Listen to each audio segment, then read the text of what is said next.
عليه وآله وسلم وشر الأمور محدثاتها وكل محدثة بدعة وكل بدعة ضلالة وكل ضلالة في النار atau kama qala sallallahu alaihi wa alihi wasallam. Tuan-tuan, puan-puan yang berbahagia, Assalamualaikum warahmatullahi taala wabarakatuh. Segala puji bagi Allah Subhanahu wa taala yang senantiasa melimpahkan rahmat-Nya kepada kita semua. Mudah-mudahan nikmat ini senantiasa berkesinambungan sehinggalah kita berjumpa dengan Allah Subhanahu wa taala di dalam keadaan redha kepada kita. Kita pun redha kepadanya. Selawat dan taslim kami cucurkan kepada Rasulullah sallallahu alaihi wa alihi wasallam. Mudah-mudahan dengan selawat ini segala usaha kita dapat diberkati oleh Allah Subhanahu wa taala. Kita berkali-kali mengatakan bahawa tidak ada yang dapat menyelesaikan masalah kita kecuali kita berdamai dengan Allah Subhanahu wa taala. Mau ke mana manusia ni? Fa aina tadhhabun? Mau ke mana? In huwa illa zikrun lil alamin. Kecuali kita ini senantiasa kembali mengingat Allah Subhanahu wa taala. Mengingat Allah Subhanahu wa taala ini mempunyai syarat tertentu di dalam Islam. Kita di dalam Islam mempunyai agama yang kemas, yang didasari dengan ilmu. Kita ingat bahawa surah yang pertama turun adalah surah untuk mengajak kita mengkaji ilmu pengetahuan. Iqra, bacalah hai Nabi yang mulia, bacalah dengan nama Tuhanmu. Bacaan dikaitkan dengan Allah Subhanahu wa taala. Maksudnya segala ilmu itu yang kita pelajari mestilah kita gunakan sebagai jembatan untuk mengenal Allah Subhanahu wa taala. Sama ada ilmu itu ilmu biasa, ilmu dunia pada zahirnya, lebih-lebih lagi ilmu agama pada dasarnya. Kerana di dalam Islam semua ilmu ini adalah ilmu Allah Subhanahu wa taala. Ilmu sains, komputer, semua ilmu Allah Subhanahu wa taala, cuma kedudukannya apakah dia fardu ain atau fardu kifayah. Komputer dianggap fardu kifayah. Kalau seandainya tak ada orang yang mengkaji komputer, maka semua umat Islam ini berdosa. Kameramen, kalau tak ada yang datang ni, macam mana kira-kira nak disalurkan kita punya dakwah? Jadi mesti ada ilmu untuk mengenal agama Allah Subhanahu wa taala. Nak kita berdamai dengan Allah Subhanahu wa taala mesti ada ilmu. Iqra fa'lam annahu la ilaha illallah wastaghfir li dhanbik. Mesti ada ilmu mengkaji agama ini yang mana menjadi jembatan untuk mengenal Allah Subhanahu wa taala. Dan agama ini punya 3 rukun. Secara mendasar adalah pertama al-aqidatul islamiyah. Undang-undang Allah Subhanahu wa taala yang berkaitan dengan benda-benda yang gaib, kita tak ketahui. Bagaimana percaya kepada Allah? Melalui sifat-sifat dia, tindak tanduk dia, nama-nama dia yang indah, para malaikat, para rasul, dan seterusnya. Kemudian asy-syariah, bagaimana kita ini mengenal undang-undang yang zahir di dalam Islam. Macam mana nak sembahyang, ya kan? Bagaimana nak kahwin, bagaimana nak mengatasi kehidupan kita antara kita dengan diri kita ni. Tentu ada syariat. Diri kita dengan keluarga kita, ya kan? Sebagai amanah daripada Allah Subhanahu wa taala dengan anak kita. Bukan sembarangan ni nak berinteraksi dengan keluarga. Mempunyai undang-undang tersendiri. Nah, dia punya hak, kita pun punya hak, ya kan? Begitu pula anak-anak kita. Tak sembarang nak memberikan arahan kepada anak-anak. Semua itu diatur oleh Islam. Namanya syariah. Kita dengan masyarakat ada undang-undangnya. Kita dengan dalam hidup bernegara ada undang-undangnya. Namanya asy-syari'atul islamiyah. Dua-dua ini, al-aqidatul islamiyah dan asy-syari'atul islamiyah, bila mana kita ini melaksanakan dengan baik, penuh dengan kesetiaan, ya kan, tepat-tepat pelaksanaannya dan ikhlas kepada Allah Subhanahu wa taala, timbullah lagi satu rukun namanya al-akhlaq wat tasawuf. yang mana dalam satu hadis yang Sayyiduna Jibril datang bertanya kepada Rasulullah SAW tentang 3 rukun agama ini. Akhbirni anil Islam, akhbirni anil iman, ya kan? Kemudian mengatakan akhbirni anil ihsan, akhbirni anil Islam, akhbirni anil iman. Sampaikanlah kepada aku, hai Nabi yang mulia, hai Muhammad, ya Muhammad, tentang Islam. Dijawab oleh Rasulullah SAW. Anil iman dijawab oleh Rasulullah SAW untuk mengajar umatnya. Ditanya tentang al-ihsan, Rasulullah menjawab, an ta'budallaha ka'annaka tarahu fa illam takun tarahu fa innahu yarak. Adanya engkau menyembah Allah Subhanahu wa taala seakan-akan engkau melihat Allah Subhanahu wa taala. Boleh tak kita melihat Allah Subhanahu wa taala? Ulama kata boleh, selama kita punya hati nurani kita ini kita pelihara dengan baik. Kita sudah saya jelaskan bahawa manusia ini bila mana senantiasa memelihara hati rohani yang ada di sini, al-qalb yani, dan ada lagi yang lebih halus, itu pembahasannya dalam masail uqul, al-aql wan nafs. Naam. Bila mana dipelihara cahaya yang ada sama kita ini, maka manusia itu mempunyai kedudukan lebih hebat daripada malaikat. Sebab manusia ini mempunyai 2 unsur. Unsur turabi, unsur daripada tanah, yang mana senantiasa nak menarik manusia ini supaya memenangkan syahwatnya.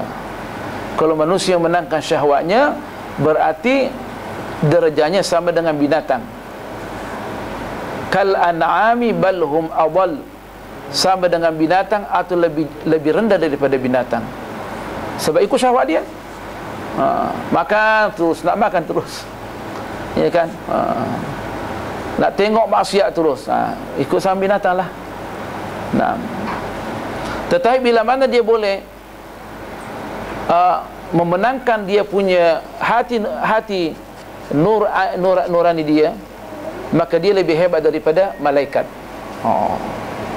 Makanya itu kata ulama rahasianya kenapa Allah Subhanahu wa taala setelah Allah Subhanahu wa taala memerintahkan kepada para malaikat dan juga iblis, bila mana aku sudah sempurnakan ciptaannya Adam alaihissalam dan aku tiupkan kepadanya cahaya roh daripada saya, maka serta-mertalah sujud kepada dia. Kenapa? Karena waktu itu Adam alaihissalam mempunyai cahaya roh yang luar biasa. Wa nafakhtu fihi min ruhi, dan bila mana saya sudah hembuskan ke dalam tubuhnya roh min ruhi, roh yang bersumberkan daripada saya, dikatakan dia cahaya lebih hebat daripada cahaya malaikat. Makanya itu tunduk. Jadi manusia bila mana boleh memenangkan dia punya hati rohani dia, maka dia boleh melihat Allah Subhanahu wa taala. Tentunya kata ulama di dunia ini melihat dengan mata hati. Maka itu asy-syair mengatakan wa fi kulli syai'in lahu ayah tadullu ala annahu al-wahid. Segala sesuatu di alam semesta ini, baik di badan kita, kalau kita perhatikan, semuanya menunjukkan bahawa Allah itu ada dan Allah itu esah. Dia punya salah satu sifat dia yang perlu disembah, yang mana kita tak taat kecuali Allah sahaja. Wa fi kulli syai'in lahu ayat tadullu ala annahu al-wahidu subhanahu wa ta'ala. Jadi kita boleh melihat Allah Subhanahu wa ta'ala dengan mata hati kita ini. Kalau tidak boleh melihat Allah dengan mata hati kita ini, maka yakinlah fa innahu yarak, yakinlah bahawa Allah melihat kita. Kalaupun kita tidak percaya bahawa Allah melihat kita, berarti kita punya keimanan kabur. Maka biasanya kita akan tunduk kepada benda-benda yang jauh daripada Allah Subhanahu wa ta'ala. Bila mana kita jauh daripada Allah, maka kita terkalahkanlah. Kita hancur, al-alam Islami hancur kerana tidak tunduk kepada Allah Subhanahu wa ta'ala. Bagaimana kita nak mengetahui benda ini? Tentunya mengetahui dengan ilmu tasawuf atau ilmu ihsan. Makanya itu Al-Imam Al-Ghazali menulis bukunya setelah pakar dalam bidang akidah, pakar dalam bidang syariah fiqhi, bahkan menulis buku fikih itu dalam tiga tahap. Pertama Al-Wajiz, kemudian Al-Wasit, kemudian Al-Basit. Ensiklopedia besar tu. Al-Wasit enggak salah, kalau tidak salah adalah 8 jilid. Itu pun ulama setengah mati mensyarahkan. Al-Imam Nawawi, Al-Imam Ar-Rafi'i dan pembesar Syafi'i. Setelah pakar, maka dia tulis bukunya Ihya Ulumuddin.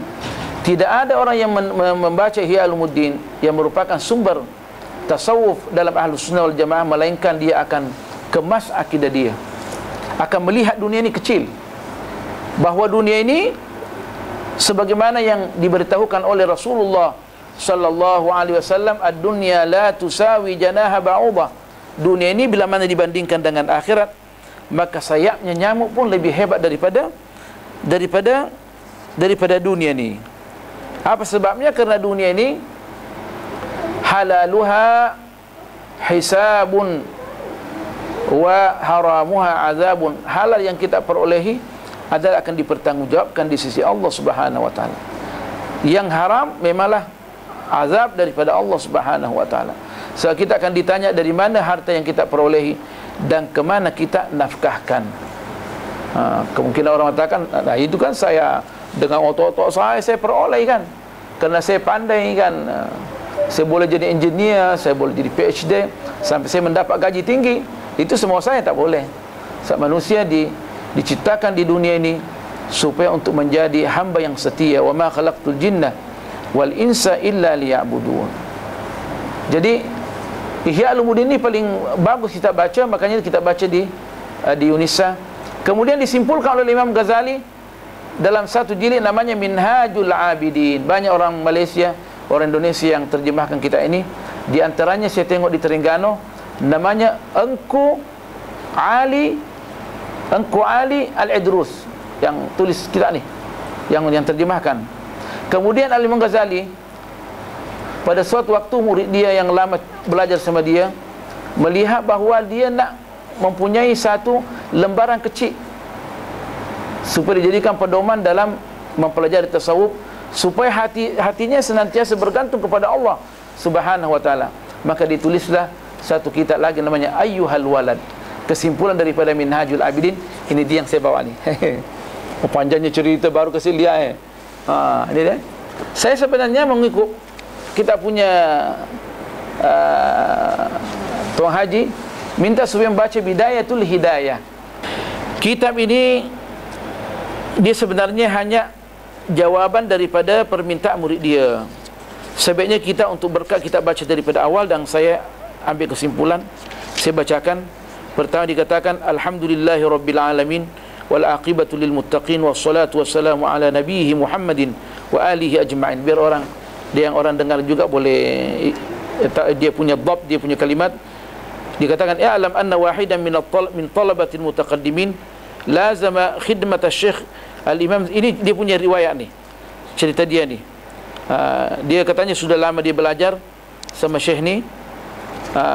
Kemudian dimintalah supaya diberikan dia bekal, sebab dia pernah mendengarkan hadis Rasulullah sallallahu alaihi wasallam. Dikatakan Allahumma inni a'udzubika min ilmin la yanfa'. Aku berlindung kepadamu ya Allah daripada ilmu yang tidak bermanfaat. Jadi dia mau nak ambil intisari daripada apa yang telah dipelajari daripada Al-Imam Al-Ghazali. Jadi ditulis surah inilah. Panjang nampak ceritanya ni, ya kan?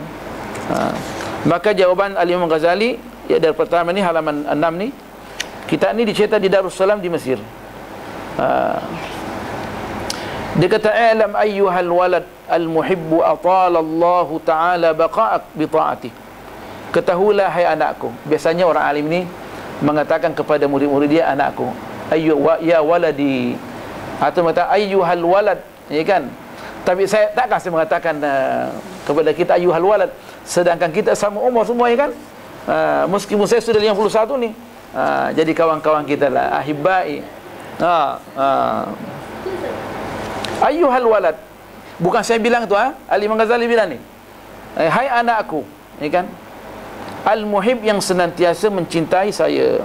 Atalallahu ta'ala baqa'ak. bi ta'atihi, mudah-mudahan Allah memanjangkan umur engkau dalam taat kepadanya. Wasalaka bika sabila ahibbai, dan menjadikan engkau menjalani, menyelusuri jalan-jalan orang yang dicintainya. Itu terjemahan dari saya. Dia kata apa? Anna mansyuran nasihati yuktabu min ma'dinir risalati alaihi salam. Nasihat ini yang kita hendak berikan kepada umat Islam semestinya ditulis daripada lubuk mesej Rasulullah sallallahu alaihi wasallam, maksudnya Al-Quran dan Sunnah. Kalau nak berikan nasihat kepada orang, biarlah daripada Al-Quran was Sunnah.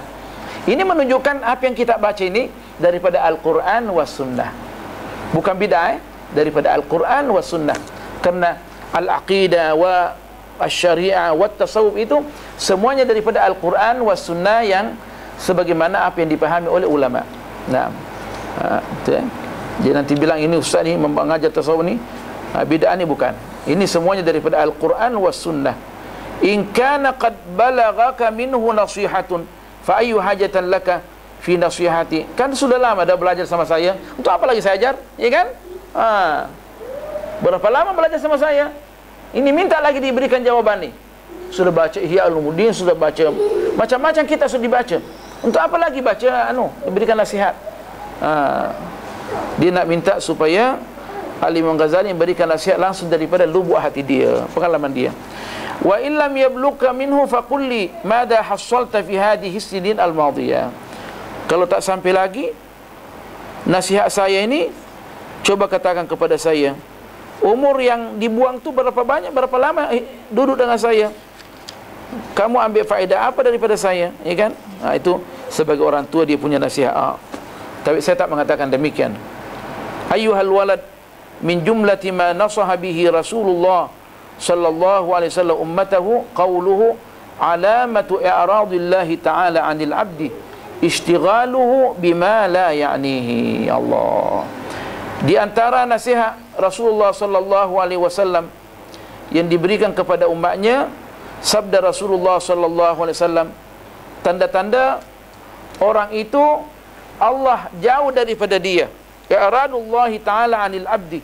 Bagaimana kita mengetahui bahawa orang itu jauh daripada Allah dan Allah jauh daripada dia? Allah tak sayang dengan dia. Bagaimana kita tahu? Ishtighaluhu bima la ya'ni. Bila mana dia, pekerjaan dia, usaha dia jauh daripada Allah Subhanahu wa taala. Nah, semuanya hasil pekerjaan dia semuanya maksiat. Anak dia pun tak terarah. Ya kan? Anak dia pun tak terarah. Gaji dia pun tidak digunakan untuk taat kepada Allah Subhanahu wa taala. Pekerjaan dia menunjukkan dia tidak ada kaitannya dengan akhirat. Itu menunjukkan orang tu jauh daripada Allah. Orang tu tidak diberkati dalam kehidupannya. Orang tu tidak diberkati dalam kehidupannya. Kita ini kadang orang tengok Allah sedapnya dia, anak dia hafal Quran, dia pun baca hadis, ya kan? Tak, belum tentu. Berarti dia orang dekat dengan Allah Subhanahu wa taala, belum. Kemungkinan dia jadikan ilmu agama itu jembatan untuk dunia dia, maka rugi dia, kata Imam Ghazali. Boleh berapa banyak orang yang kerja biasa saja, ya kan, tetapi semuanya digunakan untuk khidmat Allah Subhanahu wa taala. Allah sayang dia. Allah sayang dia. Bahkan sebenarnya seperti kami ni, dia daripada kecil belajar Al-Quran wa Sunnah, belum tentu lagi. Kita jadikan semestinya kita ini orang alim ini, kita bekerja sendiri, cari satu pencaharian untuk dunia kita ini, tak ada kaitannya dengan kita punya spesialis ni sebagai muhaddis wa mufassir, faqih, semestinya gitu. Sebab ulama dulu begitu semuanya. Tidak ada yang kerja di kerajaan, semuanya kerja sendiri. Al-Imam Ahmad bin Hanbal, Abdullah bin Mubarak, Abu Hanifah, semua kerja sendiri. Baru sekarang ni ulama-ulama kerja di kerajaan dan ambil gaji. Sebenarnya tak boleh sebenarnya. Bolehlah ambil sekadar mengantar dia kepada keridhaan Allah Subhanahu wa taala. Yang paling bagus ini kerja sendiri, tak ada kaitannya dengan agama. Itu yang pekerjaan paling bagus. Dari dulu saya mimpi, bila saya nak kerja sendiri, bila sendiri. Sebab saya kemungkinan orang yang pertama kerja di kerajaan. Ayah Tok Syekh juga tak kerja kerjaan. Kerja sendiri. Semua kerja sendiri, itu baru cantik tu. Nah, katakan alamat i'radillahi ta'ala 'anil 'abdi ishtighaluhu bima la yani. Bila mana dia sibuk dengan benda-benda yang tak mengantar kepada Allah Subhanahu wa taala, ingatlah dia tu jauh daripada Allah Subhanahu wa taala. Meskipun dia pakai serbang 8 meter, saya 4 meter saja. Ada orang yang besar lagi mungkin dia. Macam nak terbang. Saya kecil saja. Tasbihnya koka panjang-panjang kan. Berbuih dia punya mulut berzikir. Belum tentu lagi selamat. Jadi kita ni menjadikan perjalanan kita ni betul-betul lillahi ta'ala. Kata wa ma umiru illa liya'budullaha mukhlishina lahud-din hunafa. Mereka itu tidak diperintahkan kecuali untuk menyembah Allah Subhanahu wa taala dengan penuh keikhlasan, lillahi ta'ala. Ya kan? Pembahasannya jauh ni. Nah, Allah, saya pun pandai cerita saja. Allah. Bolehlah kita sementara kita baca, kita pun bertanya juga. Kan diskusi. Yang Ustaz cakap. Iya. Kami ni dalam konteks kehidupan kami sekarang ni kan. Ya. Kami punya pekerjaan ni bukan berlatar belakang agama. Iya. Jadi macam mana Ustaz kalau kita nak untuk memastikan kerja kami ni Allah. Jadi nak memastikan, artinya makanya ulama kata semuanya kembali kepada niat. Makanya itu Rasulullah mengatakan dalam hadis yang diriwayatkan oleh Sayyidina Umar Ibn Al-Khattab, hadis sahih. Naam, diriwayatkan oleh Imam Bukhari, innamal a'malu binniyat. Amalan itu supaya dia mendapati rahmat daripada Allah, pahala daripada Allah, ikut niat kita. Ikut niat kita ni. Kita sekarang bekerja kerana untuk menjaga diri kita supaya jangan minta-minta kepada orang, InsyaAllah dapat pahala. Kita bekerja sekarang ini supaya kita untuk menangani isteri kita sebagai tanggungjawab daripada Allah Subhanahu wa taala. Pahalanya tinggi, ya kan? Pahalanya tinggi. Kita bekerja sekarang ni supaya menjaga diri kita ni, ya kan? Supaya tidak makan benda yang haram, pahalanya tinggi, ya kan? Dan kita makan dan minum tu supaya kuat kita beribadah. Saya bekerja kerana anak-anak saya, kerana perintah Allah Subhanahu wa taala, dapat pahala. Jadi itulah kata ulama, perbaiki niat. Perbaiki niat daripada awal, supaya boleh selamat. Bahkan saya melihat kita ini jauh lebih boleh selamat daripada kami ni. Jauh lebih boleh selamat. Robah niat saja. Apalagi kalau mempelajari agama. Orang-orang dulu yang pakar-pakar ni tidak ada yang kerja-kerjaan. Semua kerja, berniaga, tangkap ikan, ni kan, macam-macam lah. Al-Imam Ahmad bin Hanbal, Masya Allah, pergi kerja sama orang, tukang besi apa kerja, yang penting kerja sama orang. Allahu Akbar. Al-Imam Abu Hanifah berdagang, Abdullah Mubarak berdagang, ni kan.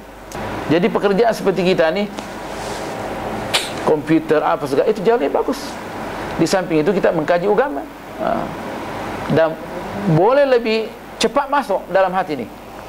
Cepat masuk. Apa salahnya kita kerja juga senantiasa berzikir, ya kan? Tekan komputer, subhanallah walhamdulillah wala ilaha illallah wallahu akbar. Bekerja komputer, so bagaimana boleh kita ni menghindari semua program-program yang boleh merosakkan Islam, merosakkan anak-anak, merosakkan keluarga kita. Pahalanya tinggi, ya kan? Macam mana kira-kira? Supaya kita ni boleh mempunyai satu program untuk anak-anak kita ni yang boleh memajukan pendidikan anak kita. Film kartun Islam mana lagi pula? Ada banyak sudah kan? Belum lagi. Adalah saya tengok yang dari Malaysia tu yang tu tentang puasa Ramadan itu, tapi tidak dikembangkan lagi. Kami masih terkalahkan lagi oleh orang barat. Masya Allah. Doraemon juga yang menang, kalahkan kita ni.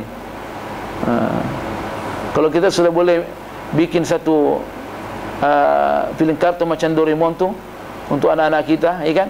Mulai daripada babu mengenai daripada arkanul Islam, kemudian arkanul iman, kita putar-putar di situ, alangkah baiknya. Allah, cantik La ilaha illallah. Jadi tuan-tuan, hanya kembali kepada niat. Handphone ni kita guna kerana untuk meridhakan Allah Subhanahu wa taala. Cuba tengok orang rekam ni muhadarah. Ayo, masya-Allah. Berapa banyak orang yang menggunakan telefon ini pengguna yang salah. Ya kan? Telefon 4 jam 5 jam dengan dia punya boyfriend, girlfriend dia. Habis cerita. Padahal ditipu saja, ya kan?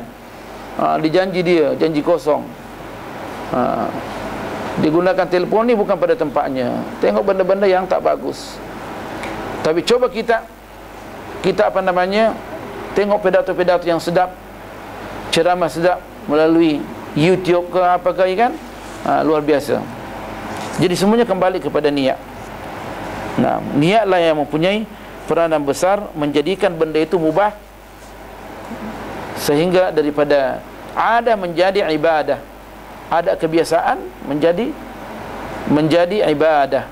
Apa sajalah kita berkumpul sini kerana untuk keridhaan Allah Subhanahu wa taala. Allahu akbar.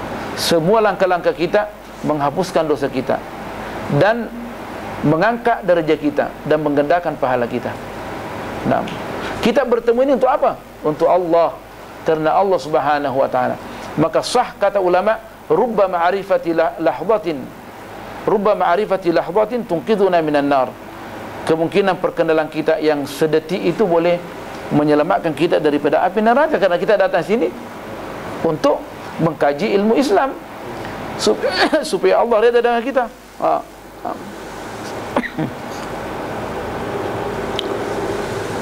Allahu akbar. Masya Allah. Kita mengumpulkan orang bukan mudah ni. Nak kumpulkan orang ni bukan mudah. Satu taufik daripada Allah Subhanahu wa taala. Memikirkan nak mengumpulkan orang, pahalanya sudah tinggi. Belum kerja tu, belum kumpul lagi orang, pahalanya sudah tinggi. Naam.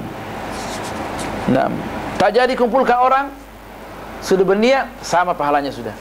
Makanya di dalam Islam didorong supaya senantiasa berniat dengan benda-benda yang baik. Oh, aku nak punya building yang besar supaya boleh menampung anak yatim, ya kan? Boleh bikin pondok atau boleh bikin satu muassasah Islamiah. Dia menghayal saja. Dan dia dengan berdoa kepada Allah, di sisi Islam sudah dapat sudah. Sehingga nanti berjumpa dengan Allah, ini pahalanya ni. Yang dulu bermimpi supaya mendapat building, bikin satu muassasah Islam ini, dia sudah dapat sudah. Makanya Rasulullah kata, rubbaniyatil mu'min khairun min amalih. Kemungkinan niat orang yang beriman itu tak bikin lagi, lebih baik daripada amalannya. Tapi member yang lain tu dia berfikir, Allah, mudah-mudahan saya punya uang banyak, untung segala, nak bikin building mall, saya panggil semua bintang film yang cantik-cantik, bolehlah saya berdance dengan dia. Dosanya sama. Dapat dosa dia. Tak bikin lagi. Dia bermiau. Dalam hati dia tu, dia selalu bermimpi apa segala, mudah-mudahan boleh bikin building supaya macam mall, ya kan? Bintang-bintang filem datang semua dari Hollywood segala. Dia dapat dosanya sudah dapat. Jadi itu pentingnya kita ni senantiasa memperbaiki kita punya niat dan membersihkan pemikiran kita ni. Nah, kalau boleh gitu, masya-Allah. Katanya biasakanlah diri kita ini mengkhayal dengan benda-benda yang cantik supaya mendapat pahala yang cantik. Alamati aradillahi ta'ala 'anil 'abdi ishtighaluhu bima la ya'nihi wa inna imra'an dhahabat sa'atun min umrihi fi ghairi ma khuliqa lahu la jadirun an tatula 'alaihi hasratuhu. Seandainya ada seseorang dia punya umur sedetik, ingat dalam bahasa Arab sa'atun bukan maksudnya 60 minit. Sedetik dia punya umur hilang tanpa digunakan dalam meridhakan Allah Subhanahu wa taala, ya kan? Dia tekan game, dia tak ada gunanya game tu. Alangkah baiknya kalau dia tekan game, dia subhanallah walhamdulillah wala ilaha illallah wallahu akbar, pahalanya bagus. Sebab semua akan ditanya oleh Allah Subhanahu wa taala. Anak-anak kecil tak apalah, sebelum balik lagi bolehlah sebab itu. Tapi kita yang sudah tua ni, yang sudah berumur 40 tahun, yang dimana kita disuruh siap-siap daripada 40 tahun. Lebih-lebih saya lagi 51 tahun sudah hampir sudah menghadap Allah Subhanahu wa taala. Nah, kalau nak main game juga matilah orang tua main game. Berapa banyak orang tua yang buang masa main game, subhanallah. Kalau menurut saya tak apalah, tapi dia pakai subhanallah walhamdulillah wala ilaha illallah wallahu akbar. Selawat Allahumma shalli ala sayyidina Muhammad. Macam-macam kita bikinlah. Ya kan? Jadi usahakan semuanya kerana Allah Subhanahu wa taala. Apa salahnya kita bawa kereta? Di kereta Allah, Allah, Allah, Allahu Akbar, la ilaha illallah Muhammadar Rasulullah. Supaya kita terjaga dalam perjalanan kita. Sebab selama kata-kata Allah berada dalam hati, maka manusia itu akan dikontrol supaya tidak terjerumus pada dosa. Kita jalan kerana pakai kereta yang luar biasa, ya kan? Ini Mercedes yang paling hebat ni. Tengok keretanya orang. Kereta ini aku yang paling hebat ni, ya kan? Dari hati itu dia punya kedudukan jatuh di sisi Allah Subhanahu wa taala. So tak boleh kita memandang orang lain dengan pandangan yang rendah. Kita langsung berdosa. Dosa besar tu. Melihat orang dengan pandangan yang rendah, ya kan? Tapi dengan adanya kita ini berzikir, maka Allah akan mengontrol kita. Kemungkinan kita tak tengok dia, kemungkinan kita doakan dia, Allah siap pula, ya Allah berikan juga dia kereta lebih baik dari kereta saya, ya kan? Kerana Rasulullah bersabda, ya kan, la yu'minu ahadukum hatta yuhibba li akhihi ma yuhibbu li nafsihi. Tidak dianggap beriman salah satu daripada engkau sehingga dia mencintai untuk saudaranya sebagaimana apa yang dia cinta untuk diri dia. Saya senang nak pakai Mercedes yang paling hebat. Kalau perlu 2 tingkat, Mercedes 2 tingkat, ya kan? Saya juga menghendaki supaya saudara saya juga boleh pakai Mercedes 2 tingkat. Tapi saya tak pernah tengok lagi Mercedes 2 tingkat. Itu khayalan saja, ya kan? Wa inna imra'an zahabat sa'atu min umrihi fi ghairi ma khuliqa lahu lajadirun an tatula alaihi hasratuhu. Kalau demikian, dia sedikit umur dia pergi begitu saja, kan, tanpa digunakan mengikut apa yang diperintahkan oleh Allah Subhanahu wa taala. Sama manusia diciptakan untuk menyembah Allah Subhanahu wa taala, maka sepatutnya dia senantiasa dia merasa rugi, menyesal. Allah, kenapa saya buang-buang umur saya? La ilaha illallah.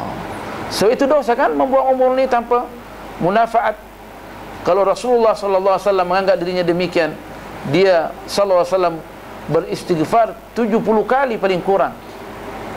Rasulullah yang sudah dimaafkan dosanya, qad ghufira ma taqaddama min dzambihi wa ma ta'akhkhar. Dosa-dosa yang telah lalu dan akan datang sudah dimaafkan, tapi toh masih lagi beristighfar kepada Allah Subhanahu wa taala 70 kali dalam satu riwayat, dan riwayat lain 100 kali. Nah, 100 marrah dalam satu riwayat 70 marrah. Itu di zaman dulu. Sayyidina Abdullah bin Mas'ud, murid Rasulullah SAW, seorang pakar juga dalam hadis, pakar dalam tafsir, dia kata, saya beristighfar tiap-tiap hari 1000 kali. Banyak sangat, ya kan? Nak melawan Rasulullah kan? Dah. Saya menghitung dosa saya. Wali ni Abdullah bin Mas'ud, wali. Seorang pakar dalam hadis, pakar dalam tafsir, murid Rasulullah, banyak berjuang sudah melawan musuh-musuh Islam. 1000 kali dia beristighfar. Kenapa banyak sangat? 7 kali cukuplah macam Rasulullah SAW. Saya menghitung dosa saya tiap-tiap hari sekitar 1000. Jadi wajib saya beristighfar 1000. Allah. Nah, kita ini macam mana? Waktu itu semua perempuan tutup, ya kan? Kalau masuk rumah orang sudah selamat. Kita ini masuk di kamar pun tak selamat lagi, ya kan? Belum tentu selamat. Kita tak tahu kita tengok apa dalam mana. Semua orang punya TV di kamar, dia punya iPad, dia punya iPhone, macam-macam. Anak kita bikin apa di kamar tu? Kita tak tahu. Kita akan tanggung semua. La ilaha illallah. Masalah tu akhirul zaman. Tetapi kalau kita boleh kontrol, walaupun bagaimana akhir zaman ini segala maksiat sudah muncul, insya-Allah kalau kita bertaqarrub kepada Allah, insya-Allah selamat dan pahalanya tinggi tu. Ini dikatakan al-qabidu bidinihi, akhir zaman ni qal qabidu ala jamrah. Orang yang berpegang teguh dengan agama pada akhir zaman ini sama dengan pegang bara api. Siapa yang mampu pegang bara api? Siapa yang mampu kira-kira? Kecuali orang-orang yang mendapat taufik daripada Allah Subhanahu wa ta'ala. Makanya Rasulullah puji orang-orang di akhir zaman ini kalau berpegang teguh dengan agama. Pahalanya berapa? Lahu ajru 50 rajulan min ashabin nabiyyi sallallahu alaihi wasallam. Sekali beramal mendapat sama dengan mendapat pahala 50 sahabat Rasulullah sallallahu alaihi wasallam. Dan mereka itu dianggap ikhwatun nabi atau ikhwanun nabi sallallahu alaihi wasallam, saudara Rasulullah sallallahu alaihi wasallam. Sahabat waktu dengar hadis ni, "Iyakah Rasulullah? Bukankah kami? Bukankah kami saudara engkau ya Rasulullah?" "Bukan. Antum ashabi. Engkau sahabat saya. Mereka itu saudara aku." "Oh, saudaraku." Kalau beramal mereka ini sama dengan beramal 50 rajulan minkum. Minhum wala minna ya Rasulullah. La minkum. Daripada kamu. Kenapa tuh? Sebab mereka ini percaya kepada saya, beramal hanya melalui kitab saja. Baca ayyuhal walad, mereka pun ikut. Kalau kamu tak, saya ada. Kalau mau salah, saya perbaiki. Ya kan? Ada musuh Islam, Rasulullah boleh tiup saja. Ya kan? Tapi kita ni bagaimana? Tak tengok Rasulullah sallallahu alaihi wasallam. Melihat Rasulullah sallallahu alaihi wasallam itu wajah dia sudah cahaya sudah.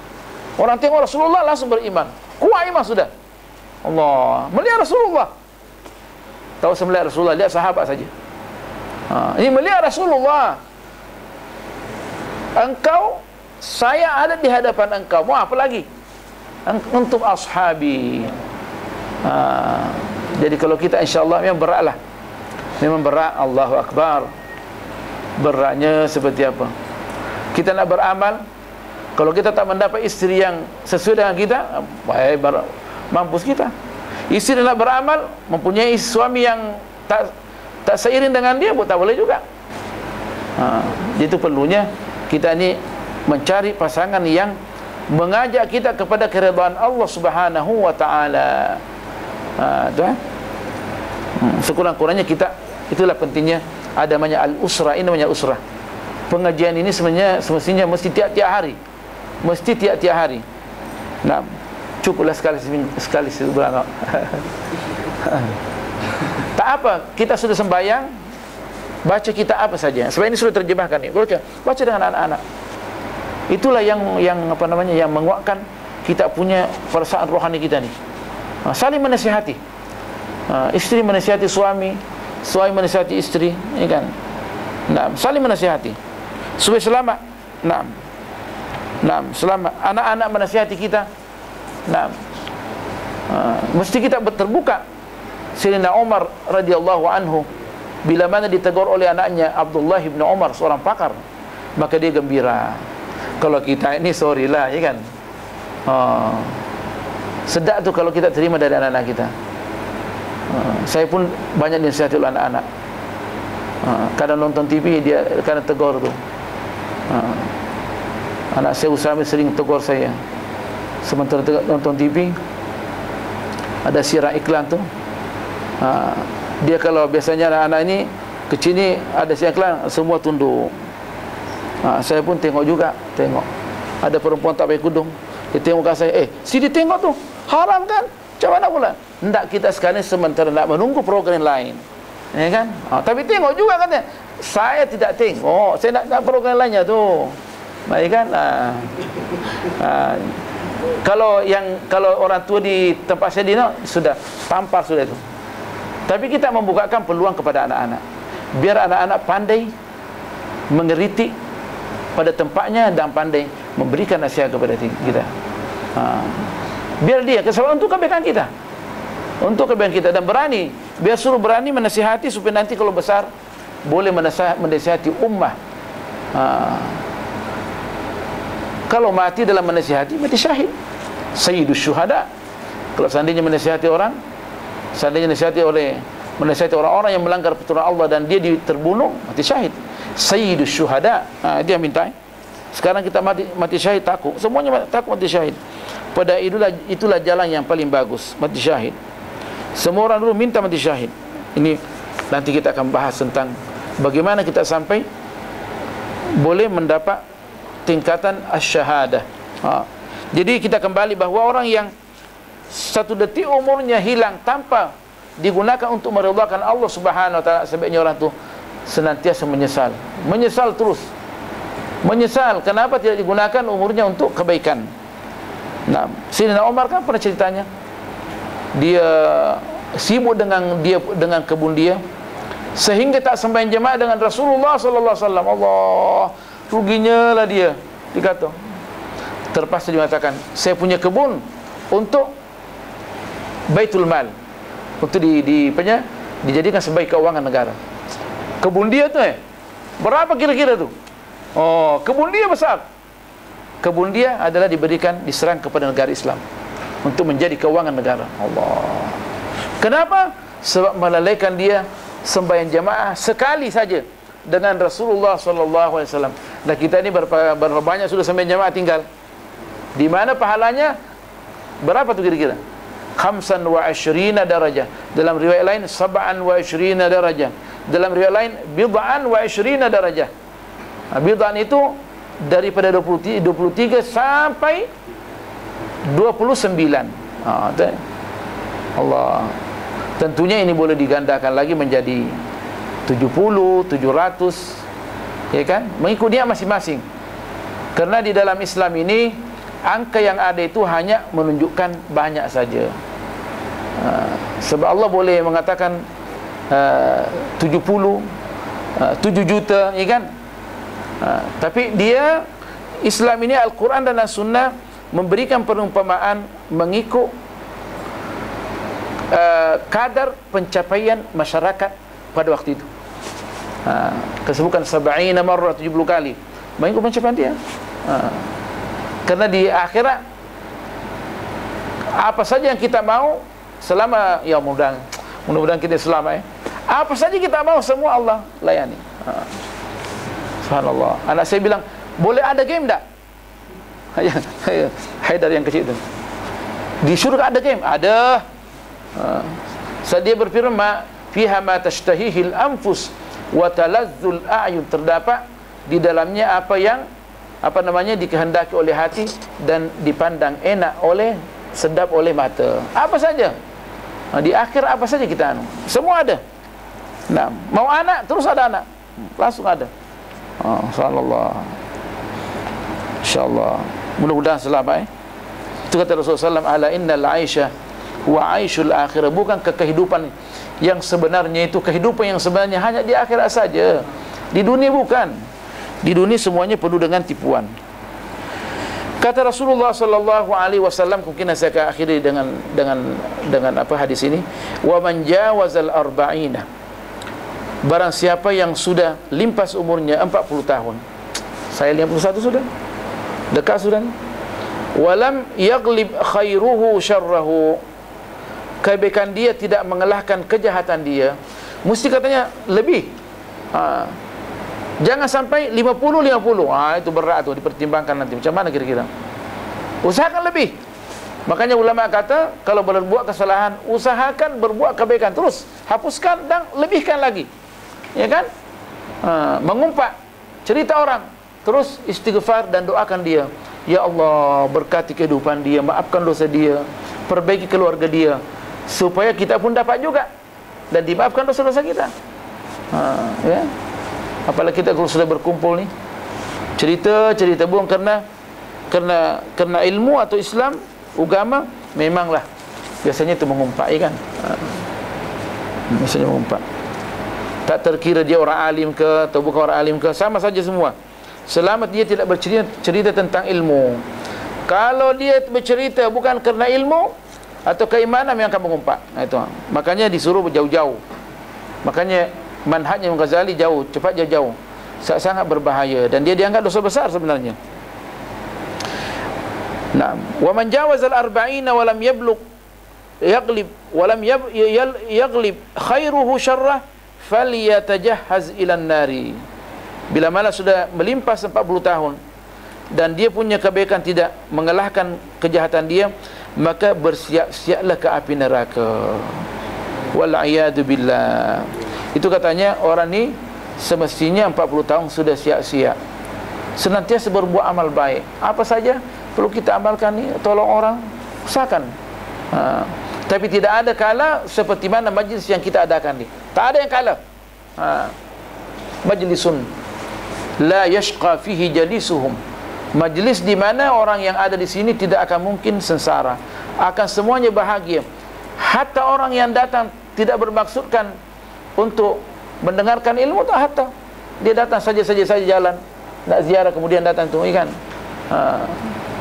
Juga akan diberikan rahmah oleh Allah Subhanahu wa ta'ala. Dalam hadis sampai ikan di laut mendoakan kita, para malaikat apalagi Allah. Dan dikatakan lebih hebat daripada sembahyang tengah malam 1000 rakaat. Mendengarkan ilmu pengetahuan ni. Tapi dengan dasar yang memberikan pengetahuan tu, ilmu tu, yang menyampaikan tu adalah orang alim, ya kan? Bukan orang buta-buta yang dapat menyesatkan orang. Sebab ada juga orang ni yang dia artinya dalam 1 minit terus jadi alim besar, dia berpatuah segala, ya kan? Sampai boleh menyesatkan orang. Minta maaf saya minum sembarang.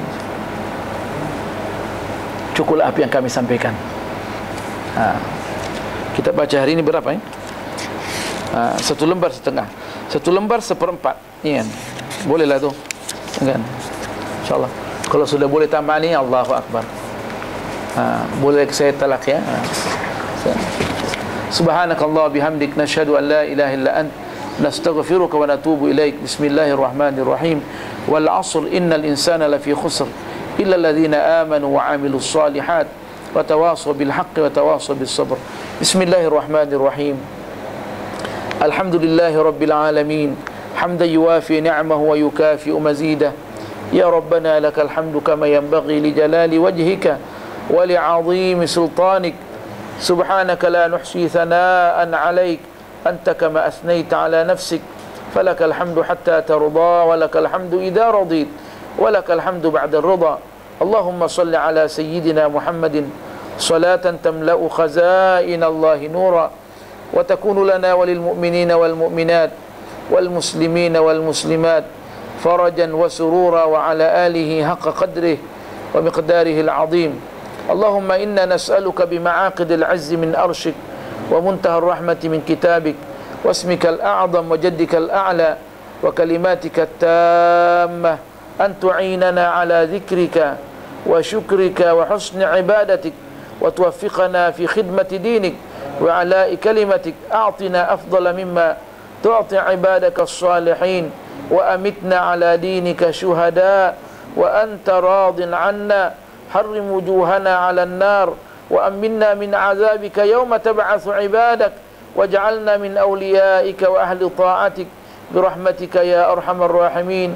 Anzil as-sakinata wal barakat ala ashabi hadzal bait ya arhamar rahimin wa ala al-hadirin wal hadirat wa waffiq auladahum wa auladana ila ma fihi ridhak waghfir lana wa liwalidina wa liabaina wa ummahatina wa masyayikhina wa liman lahu haqqun alaina ya arhamar rahimin. Waghfir muslimina wal muslimat wal mu'minina wal mu'minat al ahya'i minhum wal amwat wahfadh hadhihi al baldah Brunei Darussalam wa sultanaha wa zara'ahu wa sa'ir biladil Islam. Waffiqna fi hadhihi al baldah Brunei Darussalam wa fi Malaysia wa fi Indonesia wa fi kulli makanin ya arhamar rahimin. Ihfadh akhwanana fi Palestin wa Afghanistan wa fi kulli makanin ya arhamar rahimin. Wa sallallahu ala sayyidina Muhammad walhamdulillahi rabbil alamin. Wassalamu alaikum warahmatullahi taala wabarakatuh.